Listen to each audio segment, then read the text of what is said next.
जय श्रीराम मंडळी, स्वागत आहे तुमचं माझ्या ब्लॉगिंग चॅनलमध्ये। तर आज आहे सोमवार आणि आज आहे माझा तिळव्याचा कार्यक्रम आणि सोबतच एक फंक्शन सुद्धा आहे। त्याचीच दोघी जणी माझी सासूबाई आणि आई अभ्यास करतायत।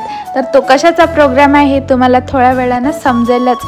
तर बघा, इथं मी गेलेलं होतं अगोदरच्याच दिवशी मी असं डेकोरेशन केलेलं होतं, कारण हा माझा फर्स्ट तिळवा आहे। तर हे बघा, रांगोळी वगैरे सगळं काढून मी रेडी रात्रीच करून ठेवलं होतं, कारण दुसऱ्या दिवशी मला माहिती होतं की वेळ मिळणारच नाही आहे, कारण बाकीची कामंसुद्धा करायची होते। बाहेरसुद्धा मस्त विठ्ठल रुक्मिणीची मी रांगोळी काढली होती।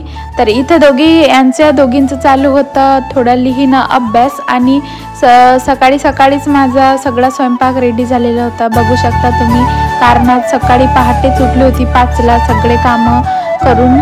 वेळ काढून मला थोडं दुपारी एक आमच्या इथं फंक्शन आहे जी की तुम्हाला आता पुढे समजेलच, आणि हे दोघी कशाचा अभ्यास करत आहे हे सुद्धा समजेलच। तर इथं बघा, मी इथं अशी रांगोळी काढली होती पीस ठेवून, जशी मी इंटरनेटवर बघितली होती, म्हणजे इन्स्टाला बघितली होती।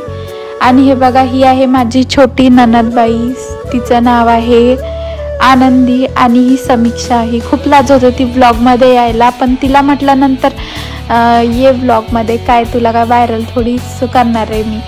नंतर बघा, आम्ही दुपारी जेवण केलं आणि जेवणामध्ये मस्त वांग्याची भाजी आणि जिलेबीचा स्वीट डिश म्हणून ठेवली होती।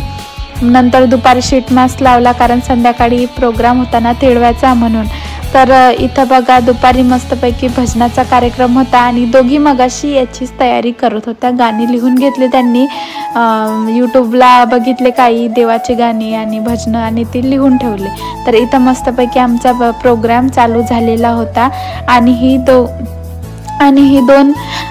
ही दोन बघा, माझे ताईची मुलं आहेत। कशी त्यांना वाटत होतं की मी त्यांचा फोटो काढते, तर लगेच पोज द्यायला लागले आणि मस्तपैकी कार्यक्रम झाला। त्यानंतर संध्याकाळी तिळव्याचा सुद्धा कार्यक्रम झाला, आणि एका दिवशी 2 कार्यक्रम झाल्यामुळे खूप धावपळ झाली, आणि त्याचमुळे माझी तब्येतसुद्धा खराब आहे, त्यामुळे मी नीट व्हॉइस ओव्हर नाही करू शकत आहे। तर इथं बघा, अशा प्रकारे मी साधंच घरी डेकोरेशन केलं होतं, काय एवढं विशेष नाही।